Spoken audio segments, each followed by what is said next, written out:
신종 코로나 바이러스로 인해서 많이 혼란스럽고 또 두려움과 공포 가운데 살아가고 있는 저와 여러분, 그럼에도 불구하고 오늘도 예배의 자리에 잊지 않고 나와 하나님께 영광 올려드리는 우리 모든 성도님들께 우리 주님의 은총과 또 평안과 위로가 함께 하시기를 바랍니다.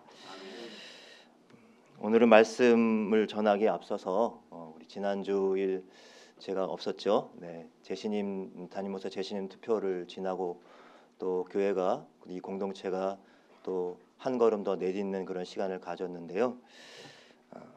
우리 교회가 창립되고 처음 맞는 담임 목사 재신임 투표였습니다. 개인적으로도 굉장히 긴장되고 또 떨리는 시간들이었습니다만 그동안 성도님들도 역시 저 못지않게 한편으로 긴장하고 또 마음 졸이는 시간들도 가지시고 또 마음고생도 하셨다는 것을 생각해 볼 때 담임 목사로서, 여러분의 담임 목사로서 부족함으로 인해서 그렇게 마음고생을 시켜드린 것이 아닌가 송구한 마음이 먼저 들었습니다. 그런 가운데서도 부족한 사람에게 다시 한번 주님의 교회와 성도들을 섬길 수 있는 기회가 주어졌습니다. 먼저 하나님께 감사하고 또 이 하나님이 주인 되시는 교회를 향한 이 공동체의 약속을 위해서 투표에 참여해 주신 우리 모든 성도님들께 아울러 감사를 드립니다. 지난 주일날 우리 최정님께 투표 결과를 받아들고 한참 동안 여러 가지 생각을 했습니다. 그리고 감히 헤아려 보았습니다. 이번 담임 목사 제신임에 찬성해 주신 분들의 지지가 그 지지가 단순히 잘했다는 칭찬이 아니라 그동안의 부족함을 잘 헤아려 다시 채워가라고 하는 그런 비판적인 격려임을 헤아려 보았습니다.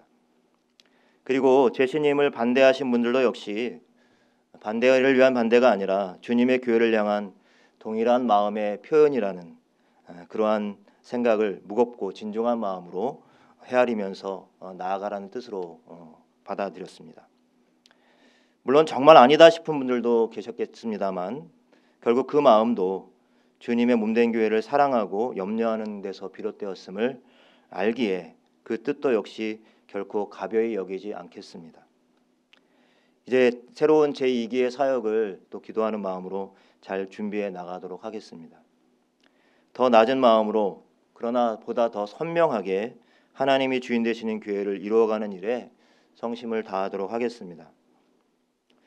먼저 하나님 앞에 바로 서고 또 성도들의 곤고한 삶의 자리에 보다 더 가까이 다가서도록 하겠습니다. 그리고 언제 어디서나 그리스도인으로서 살아가는 성도들로 그렇게 세워갈 수 있도록 몸과 마음을 다하고 돕고 힘쓰겠습니다. 이렇게 하나님이 주인 되시는 교회를 함께 이루어가기 위한 이 공동체의 약속에 함께 참여하신 우리 모든 높섬의 가족들, 성도님들께 다시 한번 감사의 마음을 전합니다. 오늘 주신 말씀을 통해서 하나님께서 저와 여러분에게 주시는 그러한 은혜의 시간 함께 나누길 원합니다. 동화 작가이자 감리교 목회자인 이현주 목사님이란 분이 계신데요. 이분이 사람이 무슨 행동을 하든 거기에는 동기가 있다. 그리고 그 동기가 무엇인가에 따라서 그 사람의 행동이 달라진다라는 이야기를 하시면서 한 가지 예로 이야기를 들었습니다. 이런 이야기입니다. 낯선 사람이 마을에 나타났습니다.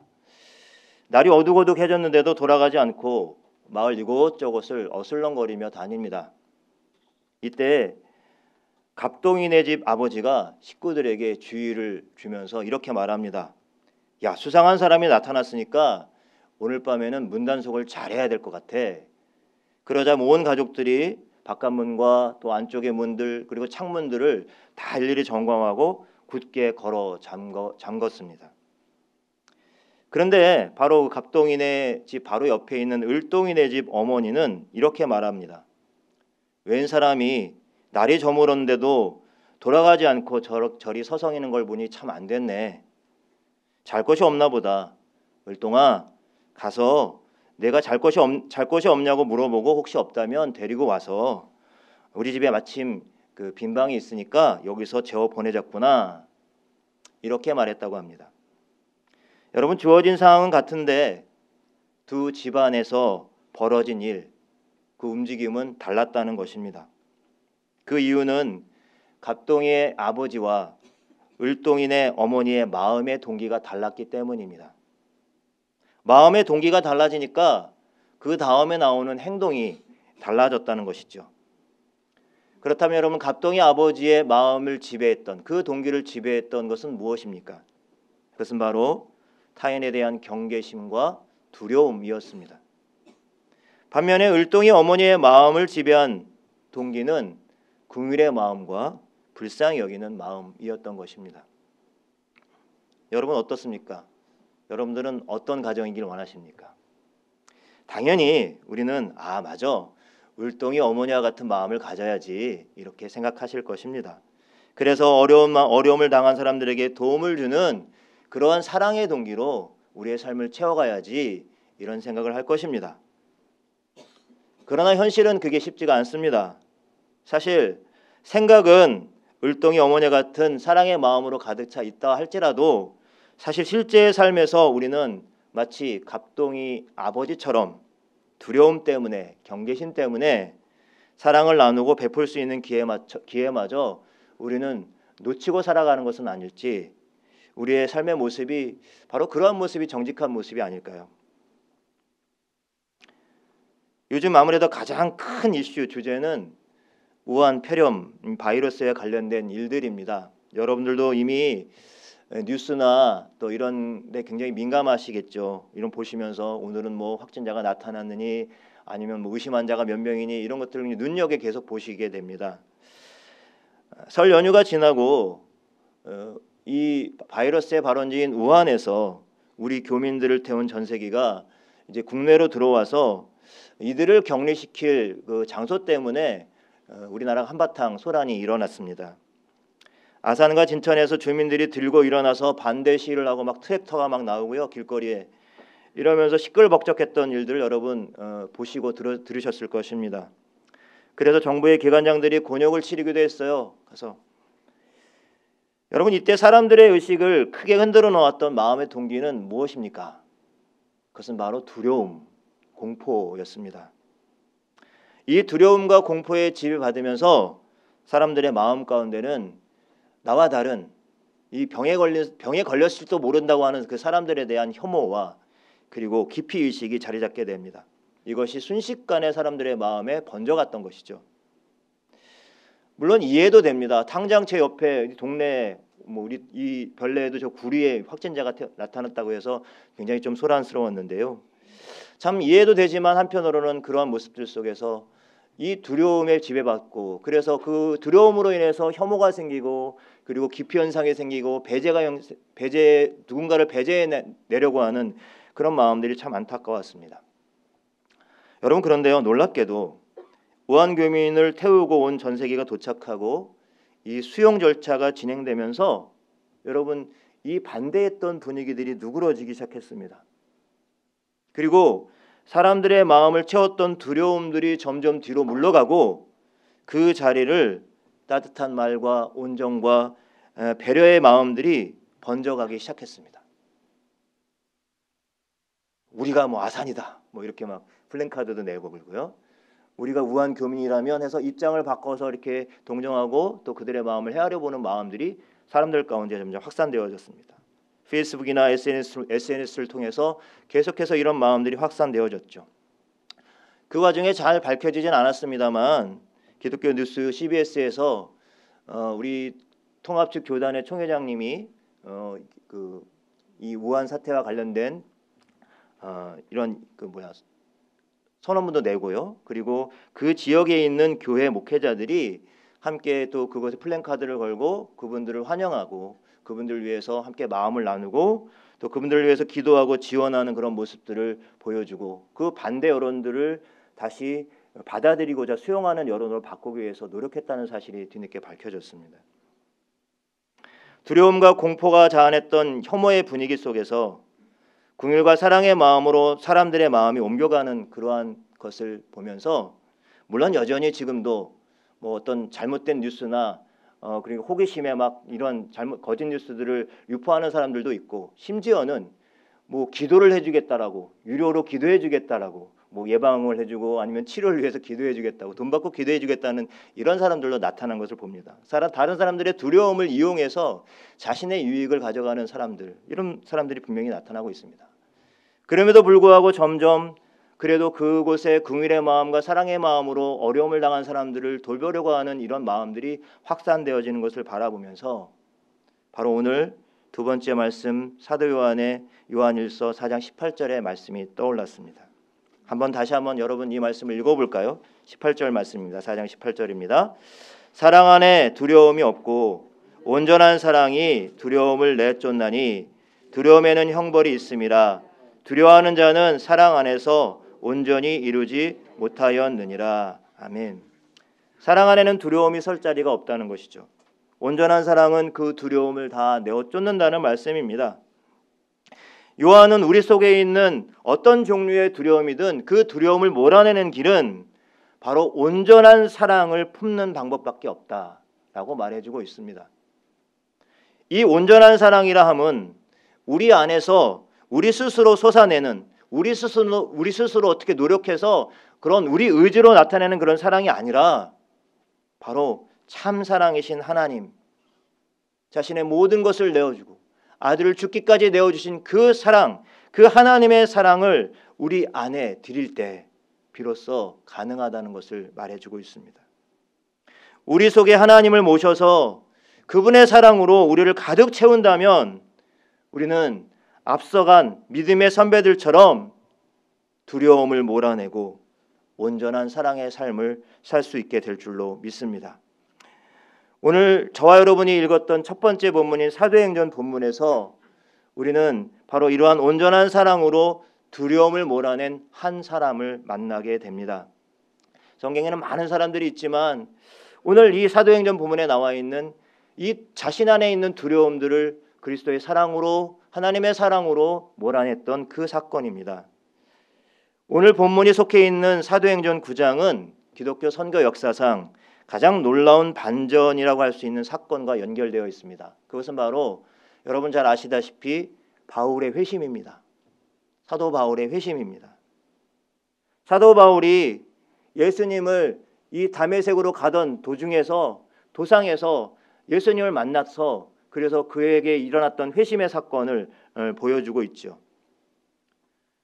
하나님께서는 그리스도인에 대한 증오로 가득했던 이 사울을 오히려 자신의 일꾼으로 삼으시려는 계획을 갖고 계셨습니다. 우리는 유한한 시간을 살아가고 있습니다.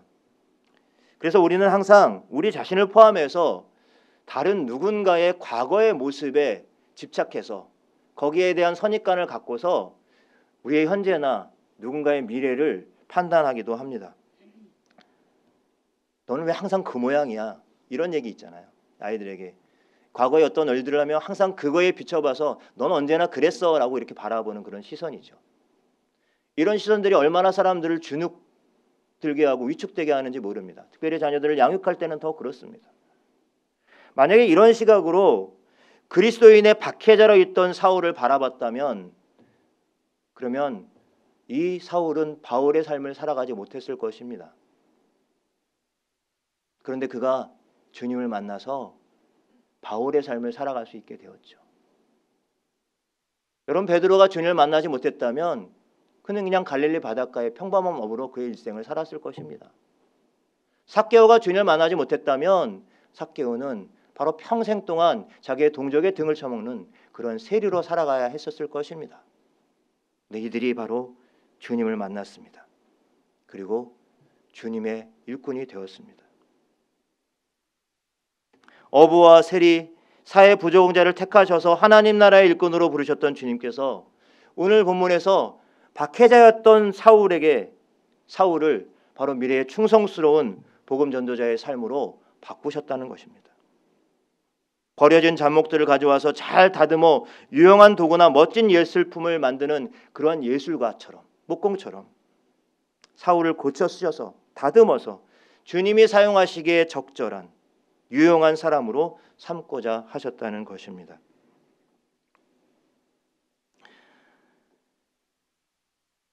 그리스도인들을 핍박하기 위해서 다메섹으로 가던 길에 초월적인 빛과 음성으로 주님을 만난 사울은 오늘 본문에서 눈을 떴지만 아무것도 볼 수 없는 상태에 있었습니다. 앞을 볼 수 없게 된 사울은 사람들의 손에 이끌려서 다메섹에 도착하게 되죠. 다메섹으로 출발했던 이 사울은 누구보다 분명한 목적의식이 있었습니다. 자기와 달랐던 다른 신앙을 가진 그 그리스도 교도들을 분명히 뿌리를 뽑겠다라고 하는 목적의식을 갖고 다메섹을 향해 달려갔습니다. 그러나 오늘 본문에 나오는 사울은 자신의 혼자 힘으로는 한 발짝도 옮길 수 없는 신세가 되었습니다. 이제 그에게 안내자가 필요했습니다. 여러분, 오늘 본문에서 우리가 만나는 사람, 이 아나니아라는 사람이 바로 그 안내자이지요. 그럼 아나니아라는 이름은 우리가 이 사도행전 앞부분에 초대교회 교인으로서 자기 소유를 팔아서 다 바치기로 했다가 일부를 감추고 전부를 드린 것처럼 속였다가 결국 급사했던 그러한 사람과 지금 이 아나니아가 동명이인입니다. 그런데 그 사람은 아니고요, 다른 사람이죠. 이 아나니아에 대한 기록은 바로 오늘 본문 이외에는 나와 있지 않아요. 그래서 이 아나니아가 어떤 사람인지는 잘 알 수 없습니다만 오늘 본문만 본다면 그는 이 다메섹에 있었던, 지금 사울이 핍박하러 가던 그리스도인들이 모여있던 그 공동체의 아주 중요한 리더, 영적인 지도자였을 것으로 추측됩니다. 10절에도 제자라는 말이 나오고 있고요.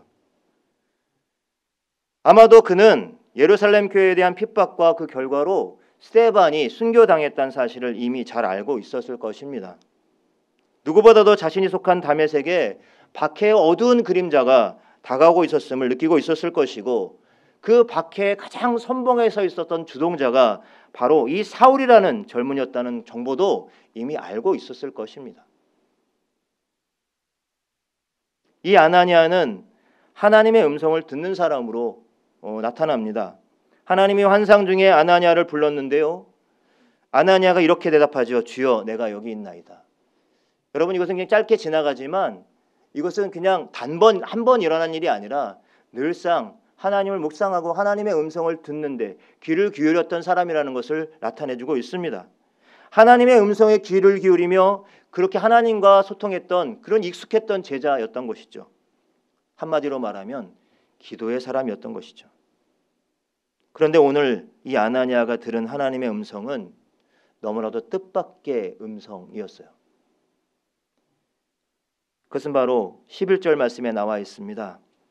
일어나 직가라고 하는 거리로 가서 유다의 집에서 5 사울이라고 하는 사람을 찾아라. 그가 기도하는 중이다. 그가 아나니아라는 사람이 들어와서 자기에게 안수하여 다시 보게 하는 것을 보았느니라 하시거늘. 하나님이 지금 이 아나니아에게 이렇게 말씀하고 있는 거예요. 가서 사울을 만나고 그에게 안수하고 그에게 다시 보게 해줘라. 여러분, 누구라고요? 사울. 아나니아에게 있어서 이 사울이라고 하는 존재는 어떤 존재였을까요? 사울이라고요? 생각만 해도 여러분 치가 떨리고 두렵고, 그리고 그 떠올리는 것만으로도 이렇게 무섭고 공포감을 자아내는 그런 사람들이 있을 수 있겠죠. 혹시 여러분 가운데 그런 분들이 있으십니까? 그럼 굉장히 삶이 힘들 텐데요. 지금 이 아나니아에게 있어서 사울이라고 하는 이 2글자, 이 이름은 자기의 신앙의 동료들을 해치고 그리고 박해했던 원수 중의 원수, 원흉이었던 거예요.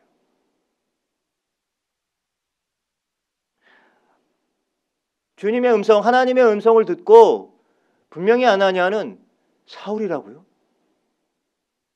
그 주님의 부르심을 다시 한번 확인하고 싶었고 그 주님의 부르심을 회피하고 싶었을 것입니다.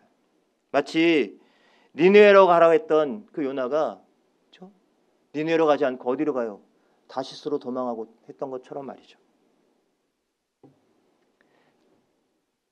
그래서 사울에게 들은 소문을 이제 하나님께 아뢰고 있습니다. 뭐라고 말합니까? 하나님, 내가 여러 사람한테 들었는데요, 우리가 누군가에 대해서 안 좋은 얘기할 때 이 사람 안 좋은 사람이라고 말하지 않죠. 누가 그러대요? 누가 그러대요? 이렇게 말을 하죠. 이런 것처럼 사실은 이 아나니아도 지금 이 사울에 대한 안 좋은 마음들이 있었을 거예요. 두려운 마음들이 있었을 거예요. 그런데 지금 뭐라고 말합니까? 제가 여러 사람들한테 들었는데 이 사람이 한 일들을 지금 적지 않게 주의 성도들에게 해를 끼치고 다메섹에서도 주의 이름을 부르는 모든 사람들을 잡아갈 수 있는 권한을 대제사장에게 받아왔다고 하더라. 그런데도 사울입니까? 이게 묻고 있는 거예요. 그때 뭐라고 말씀하십니까? 주님께서 가라. 두말하지 않고 가라 라고 말씀하세요. 이 사람은 내가 쓰려고 택한 나의 그릇이다. 그가 내 이름을 위하여 얼마나 고난을 받아야 할지 내가 그에게 보이겠다라는 말씀을 주십니다. 이 말씀을 받자마자 아나니아는 그냥 꼼짝없이 순종하며 이제 사울에게 갑니다. 주님의 계획을 다 이해할 수 없지만 아직도 여전히 사울이 자신을 어떻게 해칠지도 모른다는 그런 두려움들이 분명히 있었지만 지금 그 두려움보다 하나님의 음성을 의지하여 사울을 찾아가고 있습니다. 사울을 찾아간 아나니아는 하나님께서 말씀하신 대로 그에게 안수합니다. 그리고 자신이 찾아온 이유를 밝힙니다. 내가 다시 예수께서 나를 보내서 너를 보게 하고 성령으로 충만하게 하려 하신다라는 말씀을 그에게 전합니다. 그런데 여러분 이때 아나니아의 입술에서 놀라운 말이 나와요. 17절 말씀 보세요. 아나니아가 떠나 그 집에 들어가서 그에게 안수하여 이르되 뭐라고 부르죠? 형제 사울아. 형제 사울아.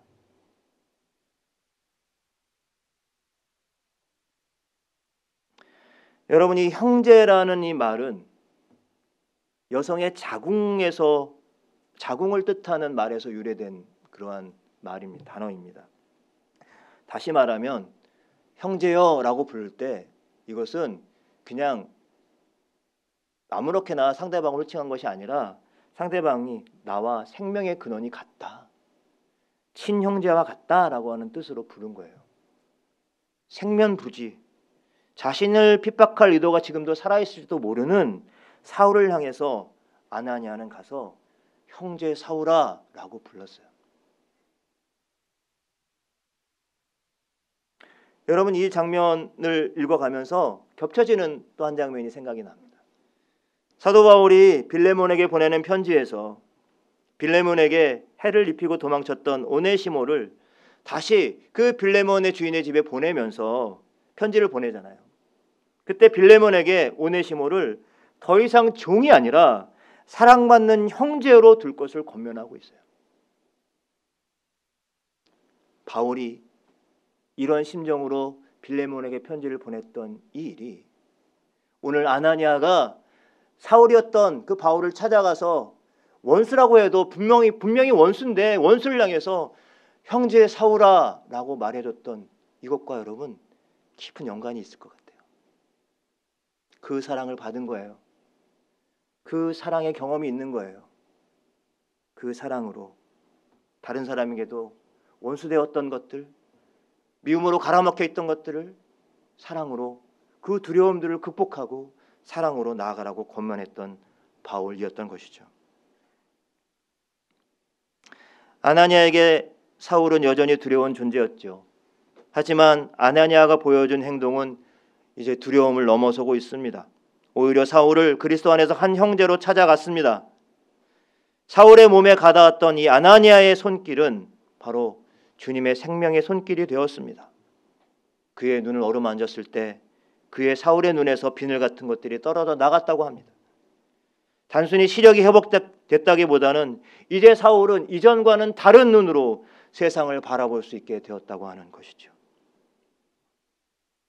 여러분 아나니아는 사울과 관련되어서 오늘 본문에서만 등장합니다.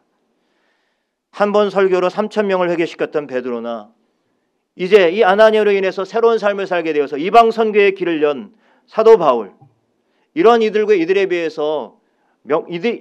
명성에 비해서 잘 알려지지 않은 사람이지만 그러나 그의 이름은 주님은 은혜로우시다라고 하는 뜻을 갖고 있었습니다. 아나니아가 두려움을 넘어 사랑과 자비의 삶을 선택하고 사울을 형제로 받아들였을 때 사울은 어둠과 혼란 속에서 걸어 나와서 당당히 복음의 빛 앞에 설 수 있었고 그 길을 걸어갈 수 있게 되었습니다. 결국 세상에서 이 복음의 빛을 전하는 위대한 사도로 살아갈 수 있게 되었다는 것이죠. 여러분, 지나온 삶을 돌아보면 저 역시 마찬가지고 여러분들도 마찬가지일 것입니다. 우리들이 살아오면서 우리들이 많은 아나니아를 만났을 것입니다. 전혀 예기치 못한 순간에 우리의 삶에 다가와서 위로와 빛을 던져준 사람, 가장 절망스러운 처지에 빠졌을 때, 또 모두가 등을 돌렸을 때 끝까지 곁을 지켜준 아나니아와 같은 사람들, 그런 사람들이 분명히 여러분 곁에 있었을 것입니다. 가족일 수도 있겠고요, 지금 바로 옆에 있는 신앙의 동료들일 수도 있겠죠. 그들이 있어 다시 힘을 내고 일어설 수가 있었습니다. 가라 하신 주님의 명령이 이해할 수 없었고 두려움도 있었지만 순종함으로 나아가 그 두려움의 존재였던 사울을 형제로 받아들인 이 아나니아처럼 저와 여러분, 우리도 누군가에게 그런 아나니아가 되어서 살아갈 수 있기를 간절히 축복합니다. 오늘도 우리의 삶과 공동체를 가르고 나누는 크고 작은 두려움과 공포가 있습니다. 우리 가정이 어떻게 되는 것은 아닐까? 우리의 교회가 어떻게 되는 것은 아닐까? 우리 나라가 어떻게 되는 것은 아닐까? 시시때때로 닥쳐오는 여러 가지 두려움과 염려와 근심과 공포가 있습니다. 그러나 그러한 두려움과 공포를 뛰어넘어 우리가 바로 서로가 서로에게 아나니아가 되어지기 위해서 기꺼이 사랑의 모험을 감행할 수 있다면 우리는 두려움을 뛰어넘어 온전한 사랑의 공동체가 될 수 있을 것입니다. 나와 다른 사람들, 때로 내게 두려움의 대상이 되는 사람들을 향해서 내 형제여, 내 자매여 하면서 한 걸음 더 다가가는 모험을 감행할 때 사도 요한이 말한 바와 같이 사랑 안에서 두려움이 없고 그 온전한 사랑으로 두려움을 이기는 그러한 삶을 살아갈 수 있을 줄로 믿습니다. 여전히 우리가 살아가는 이 세상은 거칠고 냉랭하기만 합니다. 그 속에서 아나니아처럼 온기를 가져가는 이들이 저와 여러분이 되시기를 바랍니다. 사람의 마음속에 있는 얼음을 녹이는 봄볕이 되어서 다가가는 사람들, 그런 사람들 말입니다. 지난주에 여러분 벌써 입춘이 지났죠. 물론 꽃샘추위가 약간 있습니다만 여러분, 꽃샘추위가 봄으로 가는 길을 막아서고 있는 것 같지만 결코 겨울은 봄의 온기를 이겨내지 못하지요. 아무리 이런저런 두려움과 염려와 근심이 우리의 삶을 가로막고 우리의 공동체를, 우리의 관계들을 가로막고 선다 할지라도 그리스도의 온전한 사랑이 우리 가운데 있고 그 사랑의 삶을 내 형제와 자매들과 나누려고 할 때 그 두려움은 우리를 이기지 못할 것입니다. 얼어붙은 사람들의 영혼에 따스한 온기를 불어넣는 그러한 사랑의 사람들로 살아가는 저와 여러분들이 되시기를 간절히 축원합니다. 사랑 안에는 두려움이 없고 온전한 사랑이 두려움을 내어 쫓는다고 말씀하여 주셨습니다. 지금 우리가 경험하고 있는 이런저런 두려움이 있습니다. 특별히 신종 코로나 바이러스로 인하여 온 세계가 들끓고 있습니다. 하나님, 염려와 두려움과 공포가 사람들의 마음을 빼앗아 갑니다. 하나님, 우리 안에 있는 이런 두려움들을 몰아내 주시고 주님의 온전한 사랑으로 채워 주시옵소서. 그래서 더 사랑하고 용서하고 용납하고 서로를 위해서 배려하는 삶을 살아가는 성도와 교회가 될 수 있도록 인도하여 주시옵소서. 하나님, 특별히 지금 이 모든 사태 속에서 불철주야 수고하는 의료진들과 방역의 담당자들, 지원 업무를 담당하는 이들에게 힘과 용기와 능력을 더하여 주시옵소서. 감염에 대한 두려움이 특정한 나라나 지역 사람들에 대한 경고와 혐오로 나타나지 않도록 인도하여 주시옵소서. 두려움과 공포로 인해서 인한 배제와 혐오는 바이러스보다 더 빠르게 전파된다고 합니다. 차분하고 또 침착하게 대응할 수 있게 먼저 우리 그리스도인들에게 기도하게 하시고 또 마음의 평강을, 또 위로를 덧입혀 주시며 주님께서 주신 그 귀한 사랑으로, 온전한 사랑으로 사람들을 품어 나갈 수 있는 그런 넉넉한 마음, 본격 같은 마음을 우리에게 허락하여 주시옵소서. 감사드리며 예수님의 이름으로 기도드립니다. 아멘.